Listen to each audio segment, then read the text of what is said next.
ஒரு வேத ನಬರೈ ಕರ್ತರುடைய ಆವಿಯಾನವರು ಈ ಮನದಲ್ಲಿ ಕೊಂಡು ಬಂದು ಕೊಂಡೇ ಇರುತ್ತಾರೆ. ಒಂದು ಮುಖ್ಯವಾದ ಒಂದು ಪ್ರತ್ಯೇಕವಾದ ಒಬ್ಬ ಮನುಷ್ಯನನ್ನು ದೇವರು ನನಗೆ ತೋರಿಸುತ್ತಾ ಇದ್ದಾರೆ. A particular person, not a man. ಒಂದು ಪ್ರತ್ಯೇಕವಾದ ಒಂದು ಮನುಷ್ಯ, ಒಬ್ಬ ಮನುಷ್ಯ. வேத புத்தகத்துல அவரை குறித்து எழுதப்பட்டிருக்கிறது. ಅವರ ಬಗ್ಗೆ ಸತ್ಯವೇದದಲ್ಲಿ ಹೀಗೆ ಬರೆಯಲ್ಪಟ್ಟಿದೆ. இன்றைக்கு அந்த நபரை மத்தியிலே நான் வைத்து ಆ ಮನುಷ್ಯನ ಬಗ್ಗೆ ಇವತ್ತು ನಾವು ஏன் தேவன் அவர்களை இவ்வளவு மேன்மையாய் வைத்தார் என்று உங்கள் மத்தியிலே சொல்லி கடந்து போக ಯಾಕೋ ಆ ಮನುಷ್ಯನನ್ನು ದೇವರು ಅಷ್ಟು ಸ್ಪಷ್ಟವಾಗಿ ಉದ್ದಾರವಾಗಿ ಉನ್ನತದಲ್ಲಿ ಇಟ್ಟನೆಂದು ನಾನು ಹೇಳುತ್ತೇನೆ. ಎಸ್ತರಿನ புத்தகம், ಎಸ್ತರನ ಪುಸ್ತಕ 5வது அதிகாரம் 5ನೇ ಅಧ್ಯಾಯ 3வது வசனத்தை வாசித்தால் 3ನೇ ವಾಕ್ಯವನ್ನು ಓದಿ ನೋಡುವುದಾದರೆ, ராஜா அவனை நோக்கி, எஸ்தர் ராஜாத்தியே, உனக்கு என்ன வேண்டும்? நீ கேட்கிற மன்றாட்டு என்ன?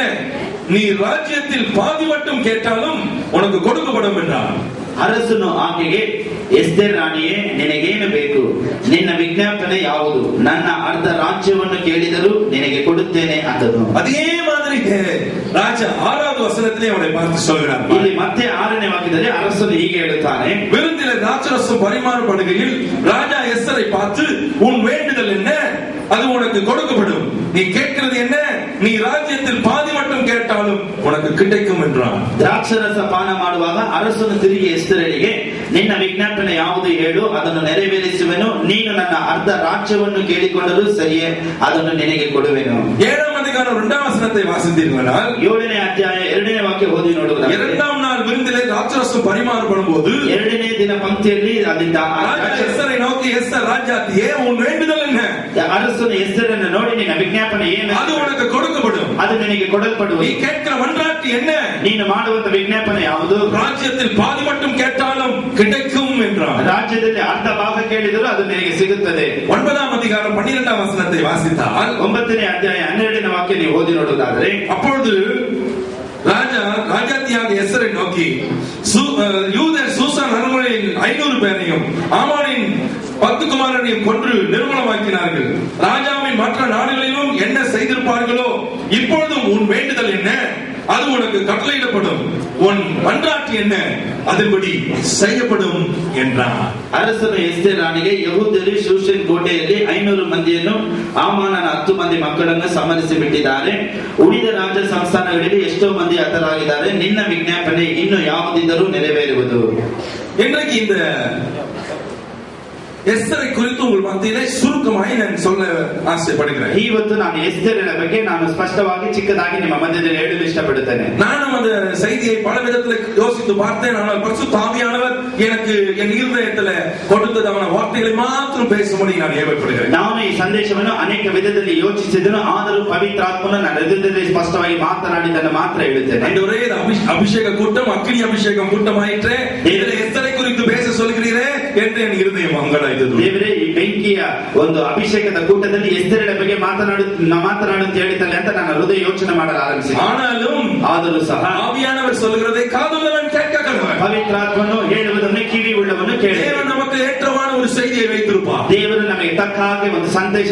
அதை விட்டுட்டு எதை பேசினாலும் தேவ மகிமை வெளிப்படாது. ಅದನ್ನು ಬಿಟ್ಟು ಯಾವುದನ್ನು ಮಾತನಾಡಿದರೂ ದೇವರ ಮಹಿಮೆ ಇಲ್ಲಿ ಪ್ರಭಾವ ಹೊಂದುವುದಿಲ್ಲ. இந்த எஸ்தர் ராஜாத்தி, ಈ ಎಸ್ತೇರ್ ರಾಣಿಯು ராஜாவுக்கு இவ்வளவு ஒரு நெருக்கமாய் மாறுவதற்கு காரணம் என்ன? ಅರಸನಿಗೆ ಇಷ್ಟು ಹತ್ತಿರದಲ್ಲಿ ಸೇರುವುದಕ್ಕೆ ಕಾರಣವೇನು?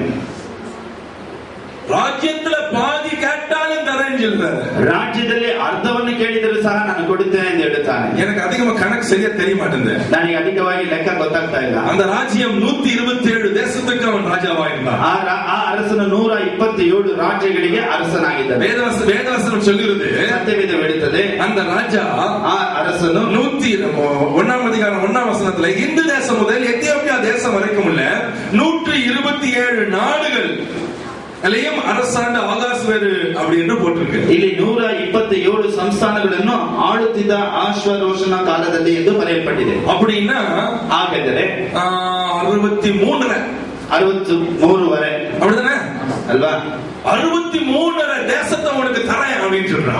63 ವರೆ ದೇಶವನ್ನು ನಾನು ನಿನಗೆ ಕೊಡುತ್ತೇನೆ ಅಂತ ಹೇಳ್ತಾನೆ. இது என்ன லேசான காரியமா? ಇದು ಲೇಸಾದ ಕಾರ್ಯನಾ? ஏதோ ஒரு சின்ன வீடு இருந்தாலே இன்னைக்கு அண்ணன் தம்பிங்க வெட்டிட்டு சாகுறாங்க. ಇವತ್ತೊಂದು ಚಿಕ್ಕ ಮನೆ ಇದ್ರೆ ಅಣ್ಣ ತಮ್ಮಂದಿರು ಎಲ್ಲ ಕತ್ತರಿಸಿ ಸಾಯಿಸ್ತಾ ಇದ್ದೀನ. அப்பா வச்சிட்டு போன ஒரு சின்ன தலகணியை கூட ரெண்டா வெட்டி கொடு, நீ பாதி வச்சுக்கோ நான் பாதி வச்சுக்கிறேன். ಅಪ್ಪ ಇಟ್ಬಿಟ್ಟು ಹೋಗಿದ್ದಂತ ತಲೆದಿಂಬನನ್ನು ಸಹ ಅರ್ಧ ಮಾಡಿ ನೀನ್ ಅರ್ಧ ನಾನು ಅರ್ಧ ಅಂತ ಹೇಳ್ತಾರೆ. ஒரு பாஸ்டர் ஜோக்கா சொன்னாரு. ಒಂದು ಪಾಸ್ಟರ್ ಜೋಕ್ ಆಗಿ ಹೀಗೆ ಹೇಳಿದ್ರು. சென்னையில இருக்கிற பாஸ்டர், ಚೆನ್ನೈನಲ್ಲಿ ಇರುವಂತ ಪಾಸ್ಟರ್. அந்த பாஸ்டர் சொன்னாரு, எங்க அப்பா மரிச்சிட்டாரு.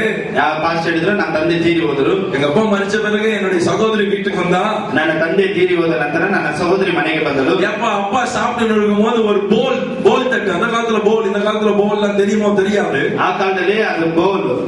அந்த போல் தட்டு வச்சிருந்தப்பா எங்கப்பா அப்பான்னு கேட்டா, ಅಪ್ಪದು ತಂದೆಯ ಬೌಲ್ ತಟ್ಟೆ ಇಟ್ಟಿದ್ದಲ್ಲ, ಏನಾಯ್ತು ಅಂತ ಕೇಳಿದ್ರು. அதுதான் எங்க நாய்க்கு சாப்பாடு போட்டுக்கிறோமா, அப்பாக்கு அப்புறம் நாய்க்கு போட்டுக்கிறேன்னு நான் சொன்னேன். ಅವ್ರು ಹೇಳಿದ್ರು, ಅಪ್ಪಗೆ ನಂತರ ನಾನು ಇವಾಗ ನಾಯಿಗೆ ಹಾಕುತ್ತಿದ್ದೇನೆ ಅಂತ ಹೇಳಿದ್ರು. நாயா தின்னு அதை கூட குடுறான்னு எடுத்துட்டு போயிட்டான் அப்படின்னு. ನಾಯ ತಿಂತ ಇದ್ದ ಅದನ್ನು ಕೊಡು ಅಂತ ಎತ್ಕೊಂಡು ಹೋಗ್ಬಿಟ್ಲು. இப்படிப்பட்ட காலத்துல, ಇಂತಹ ಒಂದು ಕಾಲದಲ್ಲೂ வேதம் சொல்லுகிறது, ಸತ್ಯವೇದ ஆகாஸ்வேரு ராஜா, ಅಹಶ್ವೇರೋಷನ ಅರಸನು எஸ்தர் ராஜாத்தியை பார்த்து, ಎಸ್ತೇರ್ ರಾಣಿಯನ್ನು ನೋಡಿ, 127 தேசம் எனக்கு உண்டு, 127 ದೇಶ ನನಗೆ ಉಂಟು, அதுல பாதி மட்டும் நீ கேட்டால் உனக்கு தருவேன், ಅದರಲ್ಲಿ ಅರ್ಧ ಸಹ ನಾನು ನಿನಗೆ ಕೊಡುವೆನು, உனக்கு என்ன வேணும், ನಿನಗೆ ಏನು ಬೇಕು. இன்றைக்கு ஆகாஸ்வேரு ராஜாவை காட்டிலும் மேலான ராஜா நமக்கு இருக்கிறார். ಇವತ್ತು ಅಹಶ್ವೇರೋಷನ ರಾಜನಿಗಿಂತ ನಮ್ಮ ಮಧ್ಯದಲ್ಲಿ ದೊಡ್ಡ ರಾಜನಿದ್ದಾನೆ. அவருக்கு பேர் தான் ராஜாதி ராஜா தேவாதி தேவன். ಆತನ ಹೆಸರೇ ರಾಜಾದಿ ರಾಜನು ದೇವಾದಿ ದೇವ. அவருடைய பெயர், ಆತನ ಹೆಸರು இயேசு. ಯೇಸು. சொல்லுங்க, அவர் பேரு.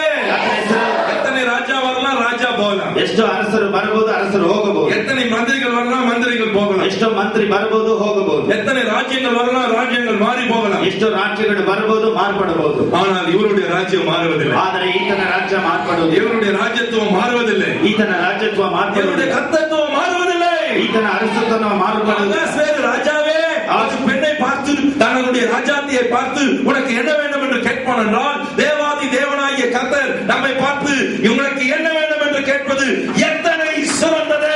ಅಹಶ್ವೇರೋಷನ ರಾಣಿಯನ್ನು ನೋಡಿ ನಿನಗೆ ಏನು ಬೇಕೆಂದು ಕೇಳುವಾಗ ನಮ್ಮ ಪರಮ ರಾಜನಾದ ಅರಸನು ಆತನು ನಿನಗೆ ಏನು ಬೇಕು ಅಂತ ಕೇಳುವುದು ಇನ್ನೂ ನಿಶ್ಚಯ. இன்றைக்கு நம்மை பார்த்து அவர் தான் கேட்கிறார். ಇವತ್ತು ನಮ್ಮನ್ನು ನೋಡಿ ಅದನ್ನೇ ಕೇಳುತ್ತಾರೆ. What do you want? ನಿನಗೆ ಇವತ್ತು ಏನು ಬೇಕು? What do you want? ನಿನಗೆ ಇವತ್ತು ಏನು ಬೇಕು? ஒரு நாள் ಒಂದು ದಿನ கர்நாடக மூலையில அந்த பக்கத்துல ಕರ್ನಾಟಕದ ಒಂದು ಮೂಲೆ ஆல்வாத் என்ற ஒரு பகுதியில் ஊழியத்துக்காய் போயிருந்தேன். ಕಾರವಾರ ಎಂಬ ಸ್ಥಳದಲ್ಲಿ ಸೇವೆಗಿಂದ ಹೋಗಿದ್ದೆ.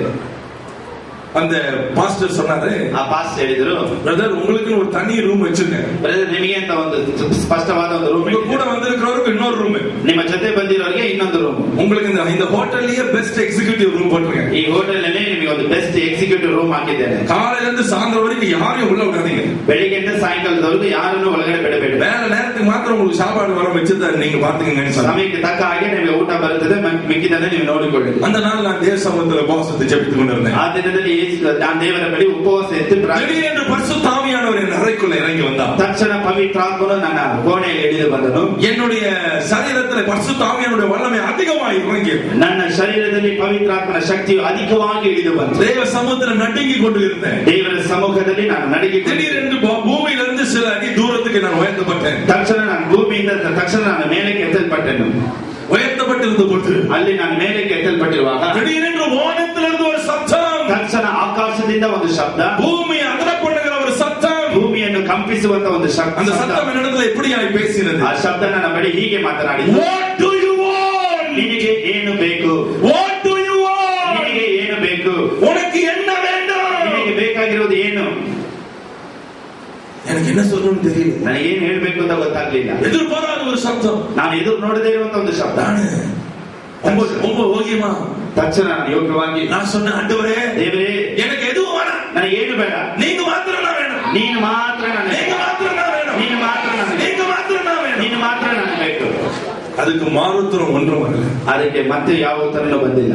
திடீரென்று நான் முழங்கால நின்று கொண்டிருந்தேன். ತಕ್ಷಣ ನಾನು ಮತ್ತೆ ಮೊಣಕಾಲಲ್ಲಿ ನಿಲ್ಲಿದ್ದೆ. பரிசுத்த ஆவியானவர் என்னை பலமாய் அசைத்தார். ಪವಿತ್ರಾತ್ಮನು ಮತ್ತೆ ಬಲವಾಗಿ ನನ್ನನ್ನು ತುಂಬಿಸಿದ. என்னையும் அறியாமல் ನನ್ನನ್ನೇ ತಿಳಿಯದೆ எனக்குள்ள இருந்து யாரோ ஒருவர் ஜெபம் பண்ண ஆரம்பித்தார். ನನ್ನೊಳಗಡೆಯಿಂದ ಯಾರೋ ಒಬ್ಬರು ಪ್ರಾರ್ಥನೆ ಮಾಡಲು ಆರಂಭಿಸಿದರು.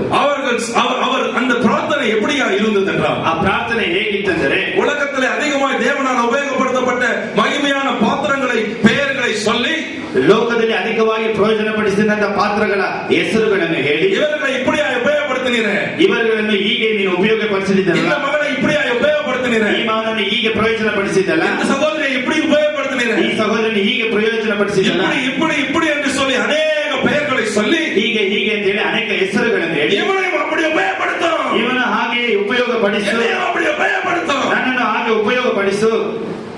நான் செய்யறது ஜெபம். ಆ ಪ್ರಾರ್ಥನೆ ನಾನ್ ಮಾಡ್ಲಿಲ್ಲ, என் மூளையில கூட அந்த எண்ணங்கள் கிடையாது. ನನ್ನ ಯೋಚನೆಯಲ್ಲೂ ಸಹ ಅಂತ ಒಂದು ಯೋಚನೆ ಇಲ್ಲ.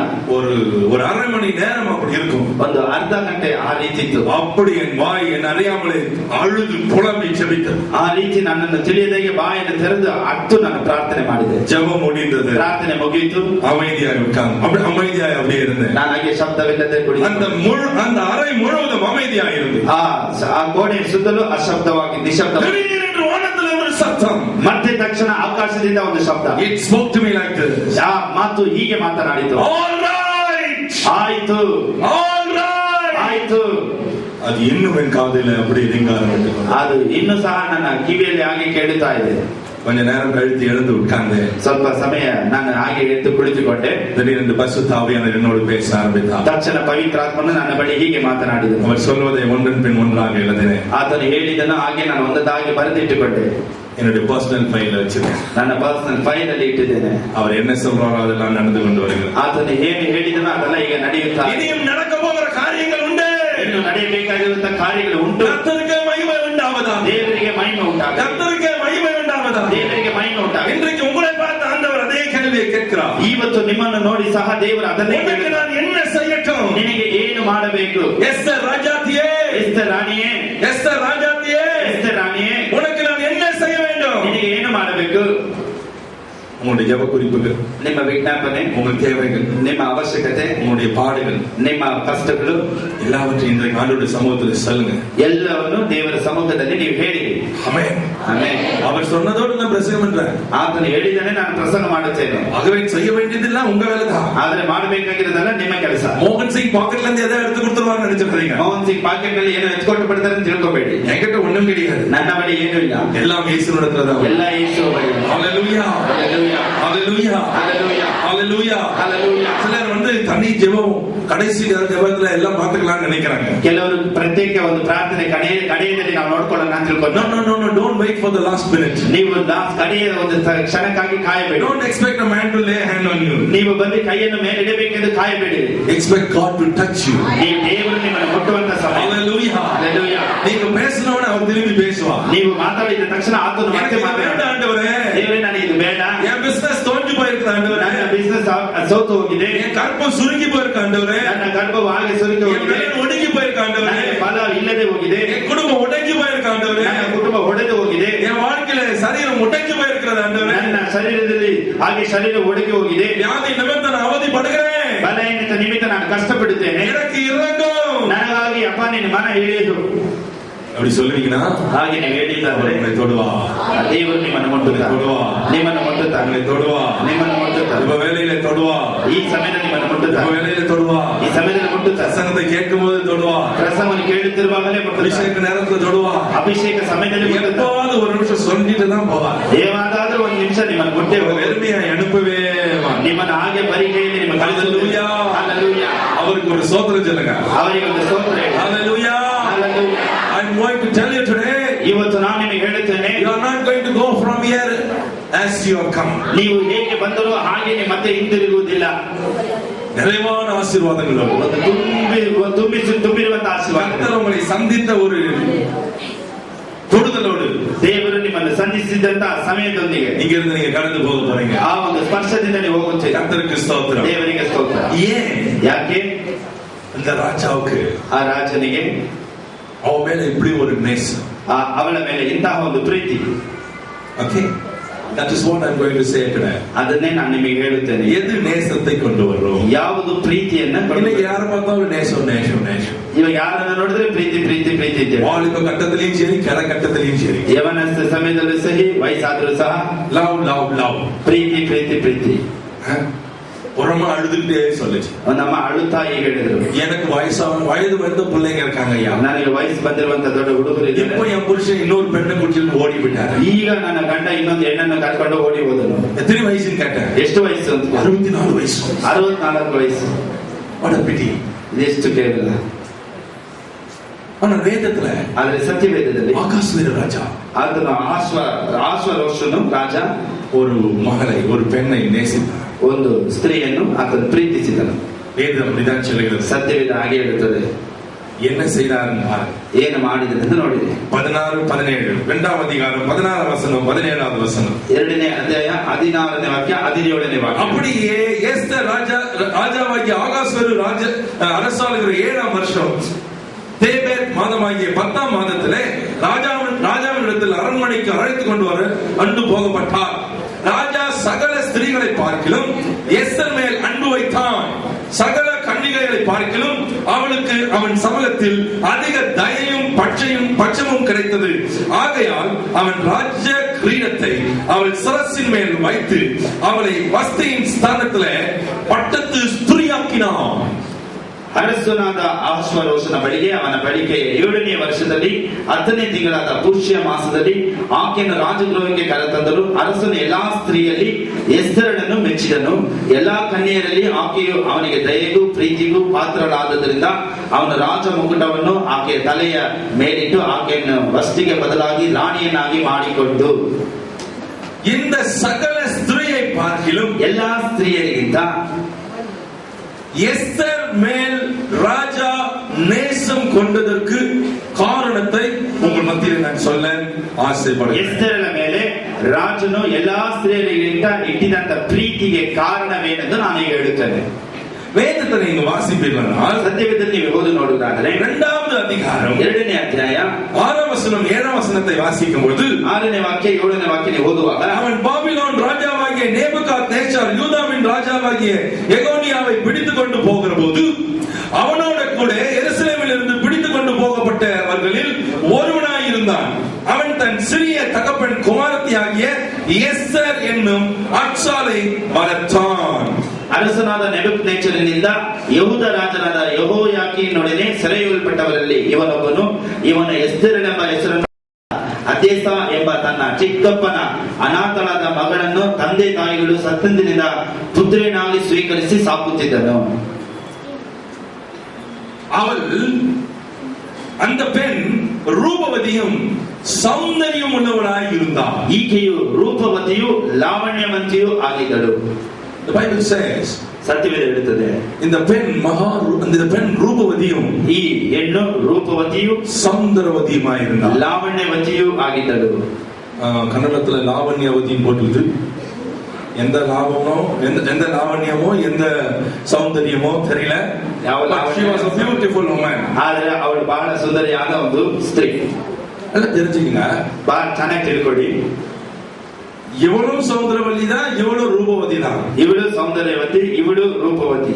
இன்னும் நீங்க வாதத்தை வாசித்தீங்கன்னா, ಇನ್ನು ನೀವು ಓದಿ ನೋಡಿದ್ರೆ எஸ்தர் 1ஆம் அதிகாரம் 10ஆம் வசனத்துல 1ನೇ ಅಧ್ಯಾಯ 10ನೇ ವಾಕ್ಯದಲ್ಲಿ இந்த ஆகாஸ்வேரு ராஜாவுடைய முதல் ராஜாத்தி ಇಲ್ಲಿ வஸ்தி 7ஆம் நாளிலே ராஜரசத்தினால் களிப்பாய் இருந்த போது மகா ரூபவதியாய் இருந்த ராஜ ஸ்திரீயாகிய வஸ்தியின் சௌந்தரியத்தை பாத்தீங்களா?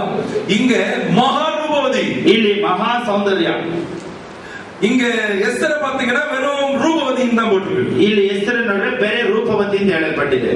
இன்னும் இந்த நெபுகான் பேசும்போது ராஜாவிடத்துல தேசத்துல இருக்கிற எல்லா சௌந்தரவதிகளே ரூபவதிகளை பார்த்து ராஜாவுக்கு கொண்டு வர வேண்டும் என்று சொன்னார். ಇಲ್ಲಿ ನೆಬೂಕದ್ ಅರಸನು ಈ ರೀತಿಯಾಗಿ ಹೇಳುತ್ತಾನೆ, ಎಲ್ಲಾ ಸೌಂದರ್ಯವತಿಗಳನ್ನು ರೂಪವತಿಗಳನ್ನು ರಾಜಗೃಹಕ್ಕೆ ತರಬೇಕೆಂದು ಹೇಳುತ್ತಾನೆ. வேதத்தை நீங்கள் வாசித்து பார்ப்பீர்களா? ಸತ್ಯವೇದವನ್ನು ನೀವು ಓದಿ ನೋಡುತ್ತಾರೆ 2ஆம் அதிகாரத்துல 2ನೇ ಅಧ್ಯಾಯದಲ್ಲಿ 13, 14 வசனத்தை வாசிச்சா 13, 14 ஓதி ನೋಡುತ್ತಾರೆ. எந்த பெண்ணும் ராஜாவுடைய அரண்மனைக்குள் பிரவேசிக்க வேண்டிய நாள் வரும்போது அவள் எதை விரும்பி கேட்பாளோ, ஆபரணங்களா இருந்தாலும் அல்லது அலங்கார வஸ்துக்களா இருந்தாலும் அல்லது வஸ்திரங்களா இருந்தாலும் அதை அவர்களுக்கு கொடுத்து அனுப்ப ಅನುப்புவார்கள். ಅವಳು ಆ ಸ್ತ್ರೀಯು ಆ ರಾಜಗೃಹಕ್ಕೆ ಅಂದರೆ ಅರಮನೆ ಒಳಗಡೆ ಹೋಗಬೇಕಾದ ದಿನದಲ್ಲಿ ಯಾವ ಸ್ತ್ರೀ ಒಳಗಡೆ ಹೋದರೂ ಸಹ ಆ ಸ್ತ್ರೀ ಏನನ್ನು ಕೇಳುತ್ತಾಳೋ ಅದು ವಸ್ತ್ರವಾಗಿರಬಹುದು, ಅವಳಿಗೆ ಆಭರಣವಾಗಿರಬಹುದು, ಅವಳು ಏನನ್ನು ಕೇಳಿಕೊಳ್ಳುತ್ತಾಳೋ ಅದನ್ನು ಕೊಟ್ಟು ಕಳಿಸುವುದು ಪದ್ಧತಿ. ಆದರೆ ராஜஸ்திரியாகி ராஜாவால் ஏற்றுக்கொள்ளப்பட்ட இந்த எஸ்தரோ ஒன்றையும் விரும்பி கேட்கவில்லை. அரசனிಂದ ಸ್ವೀಕರಿಸಲ್ಪಟ್ಟ ಈ ಎಸ್ತರಳು ಏನನ್ನು ಸಹ ಕೇಳಲಿಲ್ಲ. அவளுடைய முறை வந்த பொழுது அவள் எதையும் கேட்கவில்லை, எது கொடுக்கப்பட்டதோ அதை மாத்திரம் தான் போட்டுட்டு போனேன்னு போட்டிருக்கேன். ಅವಳ ವಿಜ್ಞಾಪನೆ ಏನು ಕೇಳಲ್ಪಡಲಿಲ್ಲ, ಹೇಳಲ್ಪಡಲಿಲ್ಲ, ಏನು ಕೊಡಲ್ಪಟ್ಟಿದೆ ಅದನ್ನು ಮಾತ್ರ ಅವಳು ಹೊಂದಿಕೊಂಡು ಹೋದಳು. இவ்வளவு காரியம் இருந்தும், ಇಷ್ಟು ಕಾರ್ಯ ಇದ್ದರೂ வேதம் சொல்லுகிறது, ಸತ್ಯವೇದ ಹೇಳುತ್ತದೆ, ராஜா அரசನು அவள் மேல் மிகவும் அன்பாயிருந்தான். ಅವಳ ಮೇಲೆ ಬಹಳ ಪ್ರೀತಿಯಾಗಿದ್ದನು. அவளுடைய ಅழகு ಅವனை அதிகமாய் கவர்ந்தது. ಅವಳ ಸೌಂದರ್ಯ ಅವನನ್ನು ಬಹಳ ಆಕರ್ಷ ಮಾಡಿತು. இன்றைக்கு போட்டுக்கிற மாதிரி பாதி சட்டை, ಈಗ ಈ ದಿನದಲ್ಲಿ ಹಾಕಿರುವಂತ ಅರ್ಧ ಬಟ್ಟೆ, ಅರ್ಧ ಪ್ಯಾಂಟ್, கிழிஞ்சு போன சட்டை, ಅರ್ಧೋಗಿರೋ ಬಟ್ಟೆ, சில சமயத்துல வேடிக்கையா இருக்கும் பார்த்தா, ಕೆಲವು ಸಮಯದಲ್ಲಿ ನೋಡ್ಬೇಕಾದ್ರೆ ಬಹಳ ಅದು ತಮಾಷೆ ಆಗಿರ್ತದೆ. சிலர் போட்டிருக்க ಪ್ಯಾಂಟ್ பார்த்தா துவைச்சு ஒரு 2-3 மாசம் கூட ஆயிருக்கும். ಕೆಲವರು ಹಾಕಿರೋ ಪ್ಯಾಂಟ್ ನೋಡಿದ್ರೆ ಅದು ಹೋಗದೆ 2-3 ತಿಂಗಳು ಆಗಿರುತ್ತದೆ. ಯಪ್ಪ இப்படி போட்டிருக்க அப்படின்னு கேட்டா, ಯಾಕಪ್ಪ ಈಗ ಹಾಕಿದ್ಯಾ ಅಂದ್ರೆ இதான் இப்ப ஃபேஷன், ಈಗ ಇದೇ ಫ್ಯಾಷನ್ ಅಂತ ಹೇಳ್ತಾರೆ. இந்த மாதிரி ஃபேஷன்ல ராஜ அரண்மனைக்கு போயிருந்தா என்ன கதியாயிருக்கு? ಈ ಫ್ಯಾಷನ್ ಅಲ್ಲಿ ರಾಜ ಅರಸನ ಬಳಿ ಹೋಗಿದ್ರೆ ಏನ್ ನಡೀತಾ ಇತ್ತು? ಇವಳು எதையும் கேட்கவில்லை, ಇವಳು ಏನನ್ನೂ ಕೇಳಲಿಲ್ಲ, ಇವಳು எதையும் போடவில்லை, ಇವಳು ಏನು ಹಾಕಿಕೊಳ್ಳಲಿಲ್ಲ. எதெல்லாம் அவளுக்கு கொடுக்கப்பட்டதோ, ಇವಳಿಗೆ ಏನೆಲ್ಲ ಕೊಡಲ್ಪಟ್ಟಿದ್ದೋ அதோடு போனார். ಅದನ್ನು ಮಾತ್ರ ತೆಗೆದುಕೊಂಡು ಹೋದ್ರು. நான் இதை குறித்து இன்றைக்கு உங்களோடு பேசவில்லை. ಇದನ್ನ ಬಗ್ಗೆ ನಾನು ಮಾತನಾಡಲು ಇಷ್ಟ. I'm not going to talk to you about your dress. ನಾನು ಬಂದೆ ಡ್ರೆಸ್ ವಸ್ತ್ರದ ಬಗ್ಗೆ ಮಾತನಾಡಲ್ಲ. ornament that you are wearing, ಯಾವುದನ್ನು ಆಭರಣವನ್ನು ನೀವು ಹಾಕಿದ್ರೆ ಅದರ ಬಗ್ಗೆ ಮಾತನಾಡಲಿಲ್ಲ. ಅದಕ್ಕೆ ಬೋಧಕர்கள் இருக்கார்கள், மற்ற ಬೋಧಕர்கள் உங்களுக்கு போதிப்பார்கள். ನಿಮ್ಮ ಬೇರೆ ಬೋಧಕರಿದ್ದಾರೆ, ಅವರು ಅದನ್ನು ಬೋಧಿಸುತ್ತಾರೆ. எனக்கு பரிசுத்த ஆவியானவர் சொன்ன ஒரு அழகை உங்களுக்கு சொல்ல விரும்புகிறேன். ನನಗೆ ಪವಿತ್ರಾತ್ಮನು ಹೇಳಿದಂತ ಒಂದು ಸುಂದರವಾದ What makes a man or a woman beautiful and most beautiful? ಯಾವುದು ಮನುಷ್ಯನನ್ನು ಒಂದು ಮನುಷ್ಯನು ಬಹಳ ಅತಿ ಸುಂದರವಾಗಿ ಮಾರ್ಪಡಿಸುವುದು? அவ மகா ரூபவதி, ಅವಳು ಮಹಾ ಸುಂದರಿ, இவ வெறும் ரூபவதி, ಇವಳು ಬರೀ ರೂಪವತಿ. but she found so much of love from her husband. ಆದರೆ ಅವಳ ಪತಿಯಿಂದ ಬಹಳ ಒಂದು ಪ್ರೀತಿಯನ್ನು ಇವಳು ಹೊಂದಿಕೊಂಡಳು. ಯಾಕೆ ಅವಳು நேசிச்சா? ಯಾಕೆ ಅವಳನ್ನು ಪ್ರೀತಿ? எது அவளை அழகுபடுத்தியது? ಯಾವುದು ಅವಳನ್ನು ಬಹಳ ಸುಂದರವಾಗಿ? சிலர் முகத்தின் அழகு மாத்திரம் நினைக்கிறாங்க, ಕೆಲವರು ಮುಖದ ಒಂದು ಸುಂದರತೆ ಮಾತ್ರ ನೋಡುತ್ತಾರೆ. ಈ ರೀತಿ ಮುಖದಲ್ಲೆಲ್ಲ ಎಲ್ಲ ಹಾಕಿಕೊಳ್ಳುತ್ತಾರೆ. I'm not going deeper. ನಾನು ಅದರ ಬಗ್ಗೆ ಆಳವಾಗಿ ಹೋಗುವುದಿಲ್ಲ. I'm not going to preach on that. ನಾನು ಅದರ ಬಗ್ಗೆ ಮಾತನಾಡುವುದೂ ಇಲ್ಲ. பட் முகமல்லோ ஒரு மனுஷனை அன்புக்குள்ள வைக்கிறது இல்ல. ಮುಖವನ್ನು ನೋಡಿ ಮಾತ್ರ ಪ್ರೀತಿ ಮಾಡುವುದಕ್ಕೆ ಸಾಧ್ಯವಿಲ್ಲ. ஒரு நாள் 2 நாள் சிக்காட்டினா அப்புறம் முகம் வித்தியாசமாயிடும். ಒಂದು ದಿನ 2 ದಿನ ನೀ ಸಿಕ್ಕಾಕ್ಬಿಟ್ರೆ ಮುಖ ವ್ಯತ್ಯಾಸ ಮಾಡ್ಬಿಡುತ್ತೆ. அப்புறம் மற்ற முகம் அழகா தெரியும். ಆಗ ಬೇರೆ ಮುಖ ಬಹಳ ಸುಂದರವಾಗಿ. நீங்களே அட்ராக்ஷனை கத்து கொடுத்துறீங்க ஆளுங்களுக்கு. ನೀವೇ ಅಟ್ರಾಕ್ಷನ್ ಅನ್ನು ಕಲಿಸಿಕೊಟ್ಬಿಡ್ತೀರಾ. But what made her beautiful? ಆದ್ರೆ ಏನು ಬಹಳ ಸುಂದರತೆಯನ್ನು ತಂದಿತ್ತು? கர்த்தர் சொன்னார். ಸತ್ಯ ದೇವರು ಹೇಳಿದರು. 2ஆம் அதிகாரம் 7ஆம் வசனத்தை வாசிக்கும் பொழுது 2ನೇ ಅಧ್ಯಾಯ 7ನೇ ವಾಕ್ಯ ಓದಿ ನೋಡಬೇಕಾದ್ರೆ வாசிக்க கேட்போம். அவன் தன் சிறிய தகப்பன் குமாரத்தியாகிய எஸ்தர் எனும் அக்சாலை வளர்த்தான். அவளுக்கு தாய் தகப்பன் இல்லை. ಇವನು ಎಸ್ತೇರಳೆಂಬ ಹೆಸರನ್ನು ಪಡೆದ ಅದೆಸಾ ಎಂಬ ತನ್ನ ಚಿಕ್ಕಪ್ಪನ ಅನಾಥರಾದ ಮಗಳನ್ನು ತಂದೆ ತಾಯಿಗಳ ಸತ್ತಿನಿಂದ ಪುತ್ರಿಯನಾಗಿ ಸ್ವೀಕರಿಸಿ ಸಾಕುತ್ತಿದ್ದನು. ಅವನಿಗೆ ತಾಯಿ ತಗಪ್ಪನ್ ಇಲ್ಲ. ಇವಳಿಗೆ ತಾಯಿ ತಂದೆ ಇಲ್ಲ. ஆவியானவர் எனக்கு பவித்ராத்மனு ನನಗೆ இந்த வசனத்தை காண்பிக்கும் போது, ಈ ವಾಕ್ಯವನ್ನು ಹೇಳುವಾಗ என் கண்கள் அதை கொஞ்சம் சிந்தித்து பார்க்க ஆரம்பித்தது. ನನ್ನ ಕಣ್ಣುಗಳು ಅದರ ಬಗ್ಗೆ ಚಿಂತಿಸಿ ಅದರ ಬಗ್ಗೆ ಯೋಚನೆ ಮಾಡಿ ನೋಡಿದೆ. இந்த அதுக்கு முந்தின வசனத்தை வாசித்தீங்கன்னா ಮೊರ್ದೆಕಾயை சிறைப்பிடித்துக் கொண்டு போனார். ಅದರ ಮುಂದೆ ವಾಕ್ಯವನ್ನು ನೋಡಿದರೆ ಮೊರ್ದೆಕಾಯನನ್ನು ಸೆರೆ ಒಯ್ಯಲ್ಪಟ್ಟರು. சிறை பிடிச்சிட்டு போகும்போது சிறை ஒய்யப்படுவாக இந்த அவனுடைய சகோதரன் மகளாகிய எஸ்தரையும் அவன் கூட தான் போனான். ಅವನ ಸಹೋದರನ ಮಗಳನ್ನು ಸಹ ಜೊತೆಯಲ್ಲಿ ಕರೆತಂದರು. அவளுக்கு அப்ப என்ன வயசு தெரியாது. ಅವಳಿಗೆ ಎಷ್ಟು ವಯಸ್ಸು ಗೊತ್ತಿಲ್ಲ, எத்தனை வருஷம் உருண்டது தெரியல, ಎಷ್ಟು ವರ್ಷ ಅಂತ ಗೊತ್ತಿಲ್ಲ. ஆனால் மிகவும் சிறு பெண்ணாய் இருந்திருக்கணும். ಆದರೆ ಬಹಳ ಚಿಕ್ಕ ಹುಡುಗಿಯಾಗಿ ಇದ್ದಿರಬಹುದು. ಒಂದು ವೇಳೆ ಅವளுடைய கண்களுக்கு முன்பதாகவே ಅವಳ ಕಣ್ಣಿನ ಮುಂದೆಯೇ சொந்த தகப்பன் தாயை வெட்டி போட்டிருப்பார். ಸ್ವಂತ ತಂದೆ ತಾಯಿಯನ್ನು ಕತ್ತರಿಸಿ ಹಾಕಿರಬಹುದು. சகோதரனை வெட்டி போட்டிருப்பார். ಸಹೋದರ ಸಹೋದರಿಯನ್ನು ಕತ್ತರಿಸಬಹುದು. சிலரை வஸ்திரம் இல்லாமல் அழைத்து கொண்டு போனார்கள் என்று வேதம் சொல்கிறது. ಕೆಲವರನ್ನು ವಸ್ತ್ರವಿಲ್ಲದೆ ಕರಕೊಂಡು ಹೋದರು ಎಂದು ಸತ್ಯವೇದ ಹೇಳುತ್ತದೆ. இவனை கூட வஸ்திரம் இல்லாமல் கொண்டு போயிருந்திருக்கலாம். ಒಂದು ವೇಳೆ ಇವಳನ್ನು ಸಹ ಹಾಗೆ ಕರೆತಂದಿರಬಹುದು. அண்மையிலே சென்னையில வந்த ஹிந்து பேப்பர்ல முதல் பக்கத்துல ஹெட்லைன்ஸ்ல ஒரு காட்சியை ஒரு நியூஸ் பார்த்து என் இருதயம் உடைந்தது. ಚೆನ್ನೈನಲ್ಲಿ ನಾವು ಓದುತ್ತಿರಬೇಕಾದ್ರೆ ಒಂದು ಹಿಂದೂ ನ್ಯೂಸ್ ಪೇಪರ್ ಅಲ್ಲಿ ಮೊದಲನೇ ಭಾಗ ಹೆಡ್ಲೈನ್ಸ್ ಅಲ್ಲಿ ನಾನು ಒಂದು ಸಂದೇಶ ನೋಡಿ ஒரு இந்து பேப்பர் அதை குறித்து எழுதினது எனக்கு ஆச்சரியமாகவும் இருந்தது. ಒಂದು ಹಿಂದೂ ಪೇಪರ್ ಅಲ್ಲಿ ಅದರ ಬಗ್ಗೆ ಬರೆದಿರುವುದು ನನಗೆ ಆಶ್ಚರ್ಯವಾಗಿಯೂ ಇತ್ತು. ಒರಿಸ್ಸಾವಿನಲ್ಲಿ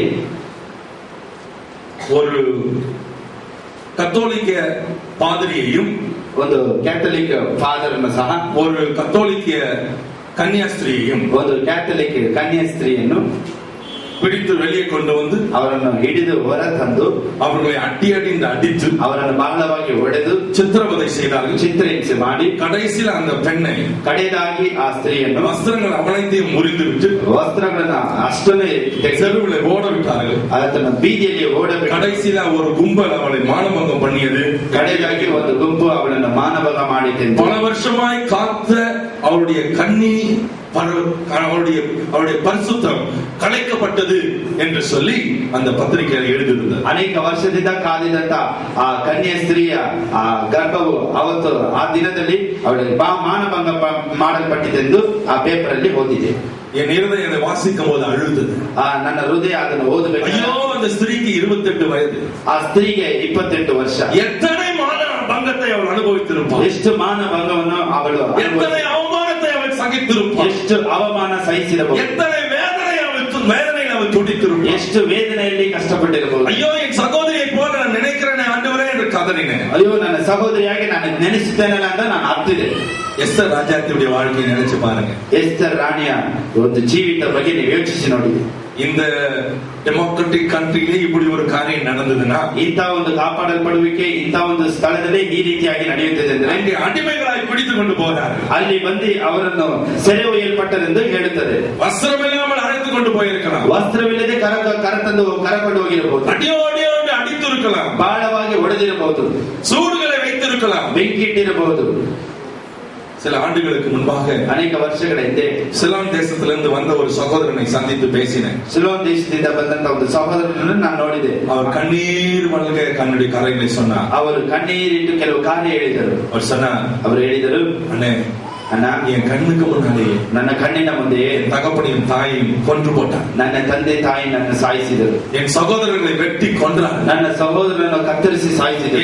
என் சகோதரிகளை கற்பழித்தார். ನನ್ನ ಸಹೋದರಿಗಳನ್ನು ಮಾನಭಂಗ ಮಾಡಿ எங்க வீட்டுல அவங்க தெருவில் இருக்கிற ஜனங்களை எல்லாம் அடித்து கற்பழித்து பெண்களை மானபங்கம் பண்ணினார். ನಮ್ಮ ಮನೆಯಲ್ಲಿದ್ದಂತ ಎಲ್ಲಾ ಸ್ತ್ರೀಯರನ್ನು ಹೊರತಂದು ಎಲ್ಲರನ್ನ ಮಾನಭಂಗ ಪಡಿಸಿದರು. ஒளிந்து கொண்டிருந்தேன் ஒரு சின்ன புதருக்குள்ள. ನಾನು ಒಂದು ಚಿಕ್ಕ ಒಂದು ಸ್ಥಳದಲ್ಲಿ எப்படியோ தேவ செயலாய் தப்பித்து ஓடி வந்தேன். ಎಷ್ಟೋ ದೇವರ ಕೃಪೆಯಿಂದ ನಾನು ತಪ್ಪಿಸಿಕೊಂಡು ಹೊರಗೆ ಬಂದೆ. இப்படிப்பட்ட காரியங்களை நினைத்து பார்.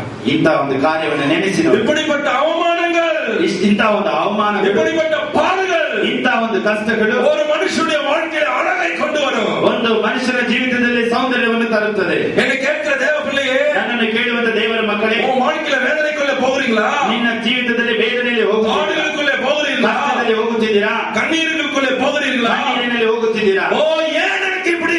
ಯಾಕೆ ನನಗೆ ಈ ರೀತಿ? நான் இயேசுவை நேசிக்கிறேனே. ನಾನು ಯೇಸುವನ್ನು ಪ್ರೀತಿಸುತ್ತೇನೆ. நான் இயேசுவை நேசிக்கிறேனே. ಯೇಸುವನ್ನು நான் ಪ್ರೀತಿಸುತ್ತೇನೆ. இயேசுவின் பிள்ளையாய் இருக்கிறேனே. ನಾನು ಯೇಸುವಿನ ಮಗನಾಗಿ ஆலயத்துக்கு ஒழுங்காய் போகிறேனே. ಆಲಯಕ್ಕೆ ಸರಿಯಾಗಿ ಹೋಗುತ್ತೇನೆ. ஒழுங்காய் காணிக்கைகளை கொடுக்கிறேனே. ಸರಿಯಾಗಿ ಕಾಣಿಕೆ ಹಾಕುತ್ತೇನೆ. ஒழுங்காய் தினந்தோறும் வேதத்தை வாசித்து ஜெபிக்கிறேனே. ಸರಿಯಾಗಿ ನಾನು ಸತ್ಯವೇದವನ್ನು ಸ್ಪಷ್ಟವಾಗಿ ಓದುತ್ತೇನೆ. ஆனாலும் ஏன் என் வாழ்க்கையில் இப்படிப்பட்ட உபத்திரவம்? ಆದರೂ ನನ್ನ ಜೀವಿತದಲ್ಲಿ ಯಾಕೆ ಇಂತಹ ಒಂದು ಉಪದ್ರವ? என் பிள்ளைகளுக்கு ஏன் இப்படி நடக்கிறது? ನನ್ನ ಮಕ್ಕಳಿಗೆ ಯಾಕೆ ಈ ರೀತಿ ನಡೆಯುತ್ತದೆ? என் புருஷனுக்கு ஏன் இப்படி சம்பவிக்கிறது? ನನ್ನ ಗಂಡನಿಗೆ ಯಾಕೆ ಈ ರೀತಿ ನಡೆಯುತ್ತದೆ? எப்பொழுது பார்த்தாலும் என் தாய் மாத்திரம் சுகவீனமாக இருக்கிறாளே. ಯಾಕೆ ನನ್ನ ತಾಯಿ ಮಾತ್ರ ಯಾವಾಗಲೂ ಬೆಲೆಯಿದ್ದಾಗಿದ್ದಾಳೆ? Don't worry. ಭಯಪಡಬೇಡ. The Lord will make you beautiful. ದೇವರು ನಿಮ್ಮನ್ನು The ಸೌಂದರ್ಯಪಡಿಸುತ್ತಾನೆ. Lord will make you most beautiful. ದೇವರು ನಿಮ್ಮನ್ನು ಬಹಳ ಸುಂದರಿಯಾಗಿ ಮಾರ್ಪಡಿಸುತ್ತಾನೆ. இப்படி வேதனைக்குள்ளே போகிற ஒருவனை கர்த்தர் அதிகமாய் நேசிப்பார். ಈಗ ವೇದನೆಯಲ್ಲಿ ಹೋಗುವ ಮನುಷ್ಯನನ್ನು ದೇವರು ಬಹಳ ಪ್ರೀತಿಸುತ್ತಾರೆ. உனக்கு வஸ்திரங்கள் இருக்கிறதோ இல்லையோ, ನಿನಗೆ ವಸ್ತ್ರವಿದೆಯೋ ಇಲ್ಲವೋ, உனக்கு அதிகமான ஆபரணங்கள் இருக்கிறதோ இல்லையோ, ನಿನಗೆ ಅಧಿಕವಾದ ಆಭರಣ ಕಷ್ಟಗಳು ಉಂಟೋ ಇಲ್ಲೋ, எப்படிப்பட்ட பாடுகள், ಇಂಥ ಒಂದು ಕಷ್ಟಗಳು வரப்போற மகிமைக்கு ஒப்பிடத்தக்கவைகள் அல்லவே. ಬರುವಂತ ಮಹಿಮೆಗೆ ಇದೆಲ್ಲ ಒಪ್ಪಿಸಲ್ಪಡುವುದಕ್ಕೆ ಸಾಧ್ಯವಿಲ್ಲ. இந்த காலத்து லேசான பாடுகள் அம்மா. ಈ ಒಂದು ಕಷ್ಟ ಇದು ಲೇಸಾದ ಒಂದು ಕಷ್ಟ. எப்பொழுது நான் என் தாயை பார்ப்பேன், ಯಾವಾಗಲೂ ನನ್ನ ತಾಯಿಯನ್ನು ನೋಡುತ್ತೇನೆ. யாராவது எனக்கு வீசிங் ப்ராப்ளம் சொன்னாங்கன்னா என் தகப்பனை என் தாயை தான் நான் நினைப்பேன். ಯಾರಿಗಾದ್ರೂ ವೀಸಿಂಗ್ ಪ್ರಾಬ್ಲಮ್ ಅಂದ್ರೆ ತಕ್ಷಣ ನನ್ನ ತಂದೆ ತಾಯಿಯನ್ನು ನೆನೆಯುತ್ತೇನೆ. 2வது கிளாஸ் நான் படிக்கும்போது, ನಾನು 2ನೇ ತರಗತಿ ಓದಬೇಕಾದ್ರೆ என் தாயினுடைய சரீரத்து வியாதி அதிகமாய் முத்தியது. ನನ್ನ ತಾಯಿಯ ಶರೀರದಲ್ಲಿ ವ್ಯಾಧಿ ಅಧಿಕವಾಯಿತು. வீசிங் இழுக்கும், ವೀಸಿಂಗ್ ಆಗಲೇ ತುಂಬಾ ಆಗಿರುತ್ತದೆ. அவர்கள் போடுகிற அந்த சத்தம் 2 வீட்டுக்கு முன்னால நான் ஸ்கூல்ல இருந்து வரும்போது என் காதுல கேட்கும். ಅವರು ಹಾಕುತ್ತಿರುವಂತಹ ಶಬ್ದ ನಾನು 2 ಮನೆ ಹಿಂದೆ ಬರ್ಬೇಕಾದ್ರೆ ಅಲ್ಲಿ ನನಗೆ ಆ ಶಬ್ದ ಕೇಳಿಸುತ್ತದೆ. நான் விளையாட்டு கூட போய் சொல்வதில்லை, ನಾನು ಒಂದು ತಮಾಷೆಗಾಗಿ ಸಹ ಸುಳ್ಳು ಹೇಳುವುದಿಲ್ಲ. தெரு 2வது வீட்டுக்கு முன்னால நான் ஸ்கூல்ல இருந்து பைய தூக்கிட்டு வருவேன். ನಮ್ಮ ಮನೆಯ ಒಂದು 2ನೇ ಮನೆಯಿಂದ ನನ್ನ ಬ್ಯಾಗ್ இருக்கிற சத்தம் கேட்கும். ನಮ್ಮ ತಾಯಿ ಅದನ್ನ ಎಳೆಯುವಂತಹ ಶಬ್ದ ಕೇಳಿಸುತ್ತದೆ. வந்து பார்த்தா என் தாய் அப்படி குப்புற படுத்திருப்பாரு. ನಾನು ಮನೆಗೆ ಬಂದು ನೋಡಿದ್ರೆ ನನ್ನ ತಾಯಿ ಹಾಗೆ ಮಲಗಿರುತ್ತಾರೆ. ராவும் பகலும் அப்படிதான் படுத்திருப்பார். ರಾತ್ರಿ ಹಗಲು ಹೀಗೆ ಮಲಗಿರುತ್ತಾರೆ. அதை பார்த்து பார்த்து பார்த்து என் இருதயம் தோண்டு போனது தான். ನಾನು ಅದನ್ನು ನೋಡಿ ನೋಡಿ ನನ್ನ ಹೃದಯ ಒಡೆದು ಹೋಯಿತು. 18 வருஷங்கள் என்னுடைய தாயை நான் அப்படி பார்த்தேன். 18 ವರ್ಷ ನನ್ನ ತಾಯಿಯನ್ನು ಆ ರೀತಿ ನೋಡಿ. அவர்கள் மரித்த பிறகு என் தகப்பனாருக்கு அதே வியாதி வந்தது. ಅವರು ಸತ್ತ ನಂತರ ನನ್ನ ತಂದೆಗೂ ಅದೇ ವ್ಯಾಧಿ. கொஞ்சம் நடக்க முடியாது, ಸ್ವಲ್ಪ ನಡೆಯೋದಕ್ಕೆ ಸಾಧ್ಯವಿಲ್ಲ, கொஞ்சம் 2 படிக்கட்டு ஏற முடியாது, ಒಂದು ಮೆಟ್ಟಲು ಹತ್ತುವುದಕ್ಕೆ ಸಾಧ್ಯವಿಲ್ಲ. ஐயோ என் இருதயம் ಚಿಕ್ಕುನರಾಗಿ விட்டேன். ಹಾಗೆ ನನ್ನ ಹೃದಯ ಹಾಗೆ ಪುಡಿ ಪುಡಿಯಾಗಿ ಇವರಿಗೆ ಸುಖಮಾರ್ಕ ಆಳಿಲ್ಲೆಯಾ, ಇವರನ್ನು ಸುಖಪಡಿಸುವುದಕ್ಕೆ ಯಾರಿಗೂ ಮಾತ್ರೆಗಳಿಲ್ಲೆಯಾ, ಇವರಿಗೆ ಔಷಧಿಗಳಿಲ್ಲವಾ? இதுதான் என்னை ஆண்டவருக்கு அதிகமாக இழுத்து கொண்டு வந்தது. ಇದೇ ನನ್ನ ದೇವರ ಬಳಿಯಲ್ಲಿ ಹತ್ತಿರ ನನ್ನನ್ನು ಕರೆ ತಂದಿದೆ. பத்தாக்குறைக்கு பிசாசின் சைவனைகள், சூனியங்கள், மந்திர சக்திகள், ಅದು ಮಾತ್ರವಲ್ಲ ಸೈತಾನನ ತಂತ್ರ ಮಂತ್ರಗಳು ಮಾಡಲ್ಪಟ್ಟಿತು. என் தகப்பனை ஊர்கலைத்து போட்டது. ನನ್ನ ತಂದೆಯನ್ನು ಹಾಗೆ ಏನಿಲ್ಲದೆ ಮಾಡಿ, எப்பொழுது பார்த்தாலும் பயம், ಯಾವಾಗ ನೋಡಿದರೂ ಭಯ, எப்பொழுது பார்த்தாலும் வியாதி, ಯಾವಾಗ ನೋಡಿದರೂ ವ್ಯಾಧಿ, ஒரு நாளும் சுகமில்லாதவர்கள், ಒಂದು ದಿನವೂ ಸುಖವಿಲ್ಲ.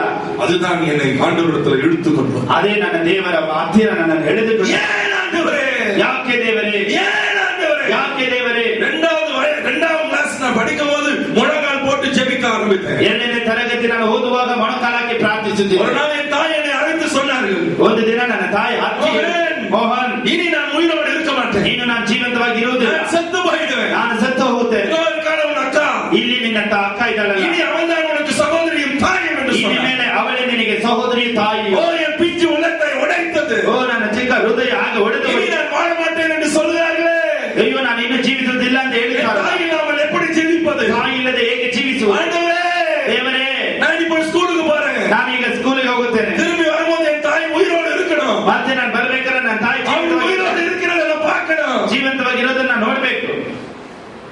ஸ்கூலுக்கு போற வாசல் பக்கத்துல ಸ್ಕೂಲ್ ಹೋಗಿ ಅಲ್ಲಿ ಬಾಗಿಲ ಹತ್ತಿರದಲ್ಲಿ ஒரு சின்ன செவுத்துல தூண் மாதிரி இருக்கும். ಅಲ್ಲಿ ಒಂದು ಚಿಕ್ಕ ಗೋಡೆಯಲ್ಲಿ ಒಂದು ಸ್ತಂಭವಾಗಿ போய் தலையை முட்டுனேன். ಅದರ ಮೇಲೆ ನನ್ನ ತಲೆಯನ್ನು ಹೊಡೆದುಕೊಳ್ಳುತ್ತಿದ್ದೆ. ஸ்கூலுக்கு போறேன்பா, ಸ್ಕೂಲ್ ಹೋಗುತ್ತೇನೆ, எங்க அம்மாவை பாத்துக்கங்க, ನನ್ನ ತಾಯಿಯನ್ನು ನೋಡಿಕೊ.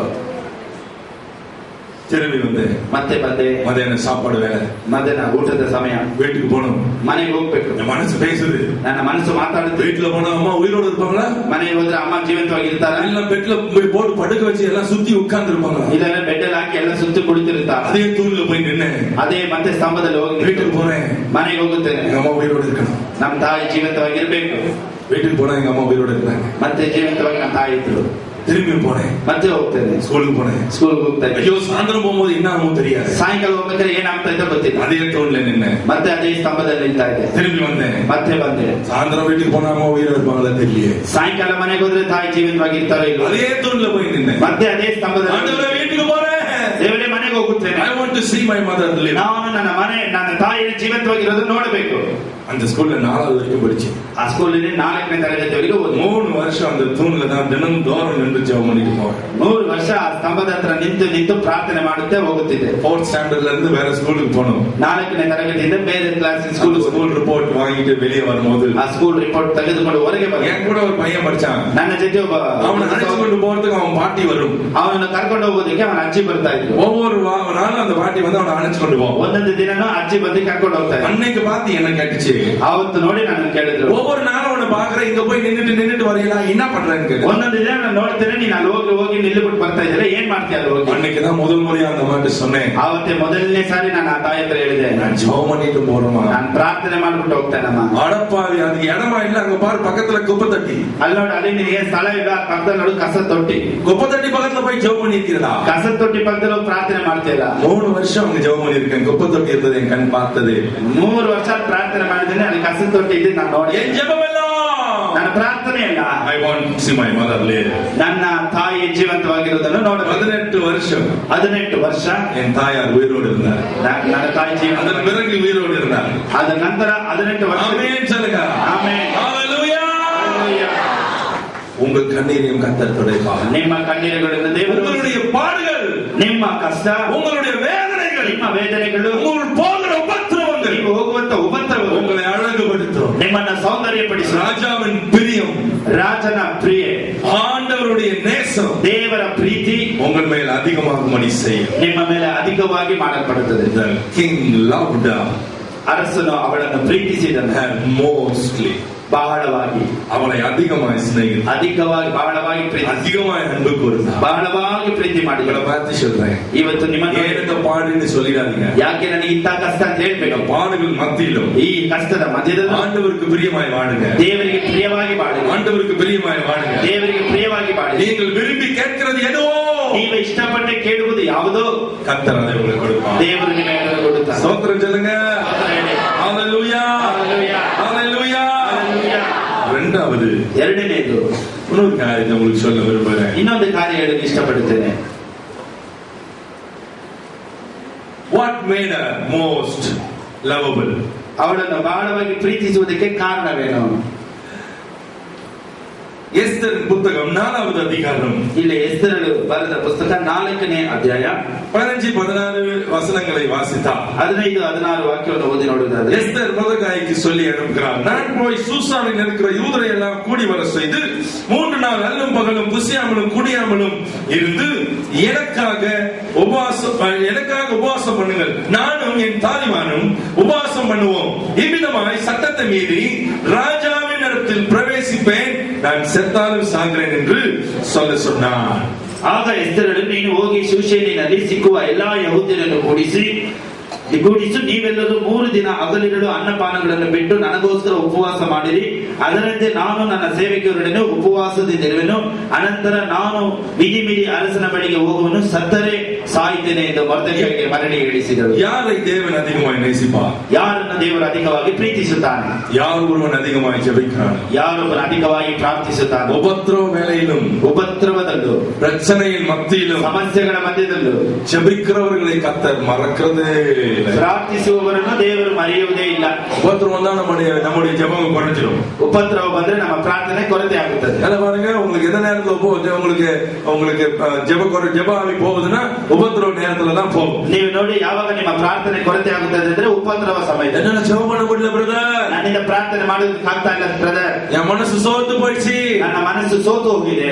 இந்த சகோதரி, ಈ ಸಹೋದರಿ ಎಸ್ತರಳು தேவனுடைய சமூகத்துல போய் முழங்கால் படிட்டு 3 நாட்கள் உபவாசம் பண்ணிட்டு ದೇವರ ಸಮ್ಮುಖದಲ್ಲಿ ಮೊಣಕಾಲಾಕಿ 3 ದಿನ ಉಪವಾಸ ಮಾಡಿದಳು. இந்த வசனத்தை நான் வாசிக்கும் போது, ಈ ವಾಕ್ಯವನ್ನು ಓದುವಾಗ பரிசுத்த ஆவியானவர் ஒரு குறிப்பிட்ட பகுதியை எனக்கு காண்பித்தார். ಪವಿತ್ರಾತ್ಮನ ಒಂದು ಸ್ಪಷ್ಟವಾದ ಒಂದು ಭಾಗವನ್ನು ನನಗೆ ತೋರಿಸಿದರು. அதை சொன்னால்தான் உங்களுக்கு கொஞ்சம் புதுசா இருக்கும். ಅದನ್ನ ಹೇಳಿದ್ರೆ ನಿಮಗೆ ಸ್ವಲ್ಪ ಹೊಸದಾಗಿರುತ್ತದೆ. ஜெபம் வாழ்க்கையில, ಪ್ರಾರ್ಥನೆ ಜೀವಿತದಲ್ಲಿ அநேக விதமான வழிபாடுகள் உண்டு. ಅನೇಕ ವಿಧವಾದ ದಾರಿಗಳು ಉಂಟು. How she prayed. ಅವಳು ಹೇಗೆ ಪ್ರಾರ್ಥಿಸಿದಳು? How she prayed. ಹೇಗೆ ಪ್ರಾರ್ಥಿಸಿದಳು? இதுல ஒரு குறிப்பிட்ட காரியத்தை உங்களுக்கு சொல்ல விரும்புகிறேன். ಇಲ್ಲಿ ಒಂದು ಸ್ಪಷ್ಟವಾದ ಕಾರ್ಯ ಹೇಳಲು ಇಷ್ಟಪಡುತ್ತೇನೆ.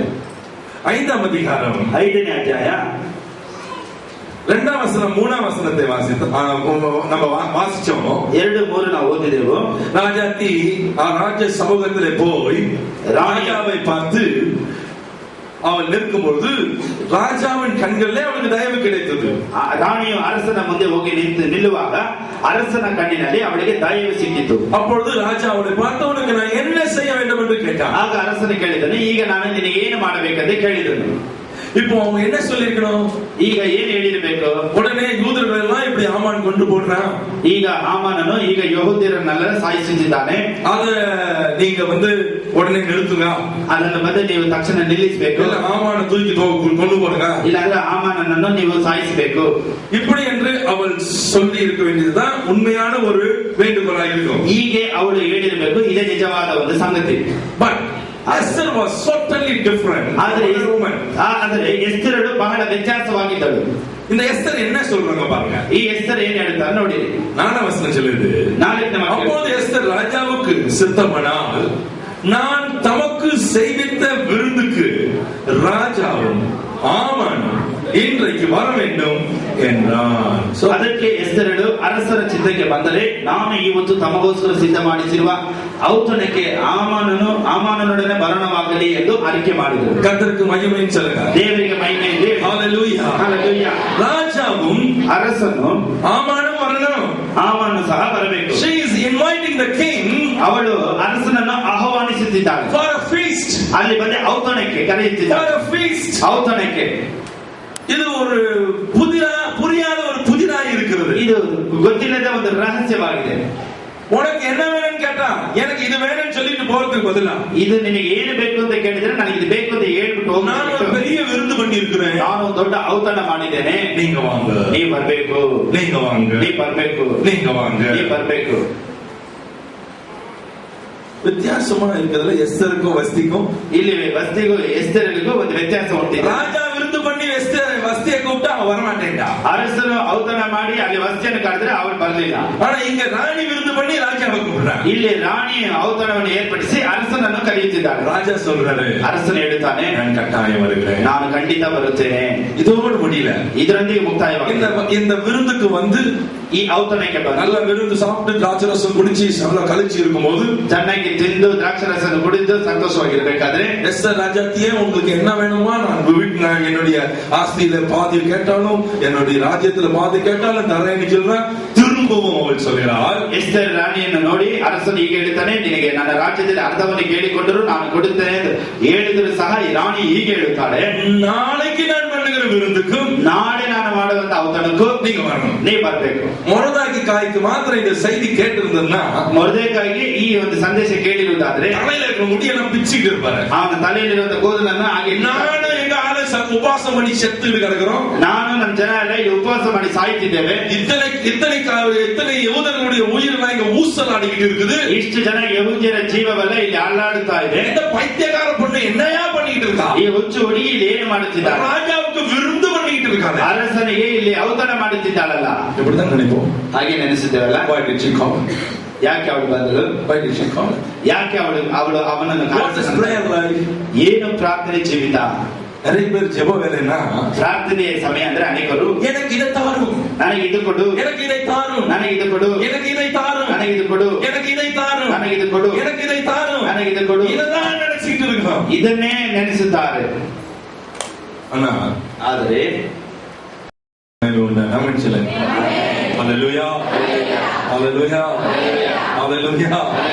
கர்த்தருக்கு நன்றி, ದೇವರಿಗೆ ಸ್ತೋತ್ರ.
எல்லா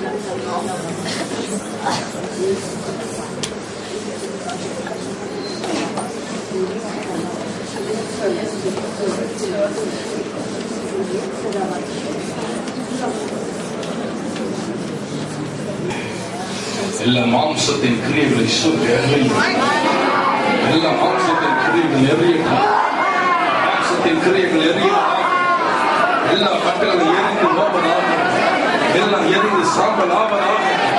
இயேசு கிறிஸ்துவின் நாமத்தில், இயேசு கிறிஸ்துவின் நாமத்தில் எல்லாம் எரிந்து போவதாக. எல்லா இச்சைகள் எரிவதாக. எங்க ஜனங்களை இச்சை கட்ட வைத்திருக்கிறதோ, எங்கெல்லாம் இச்சைகள் மனதை குடிக்கொண்டிருக்கிறதோ எல்லாம் எரிந்து சாம்பல் ஆவதாக, எரிந்து சாம்பல் ஆவதாக.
ಆಶೀರ್ವದಿಸು. நிறைவாய் ஆசீர்வதி. ತುಂಬಿ ಆಶೀರ್ವದಿಸು. ஒவ்வொருத்தர் மேலும் உங்கள் கைகளை வை.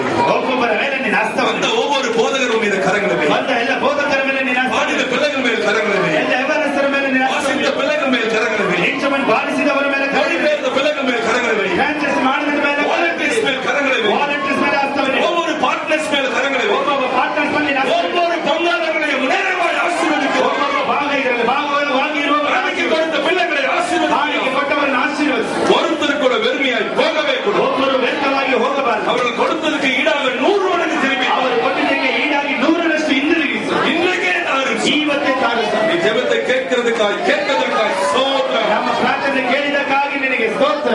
Oh glory to Jesus. ಎಲ್ಲ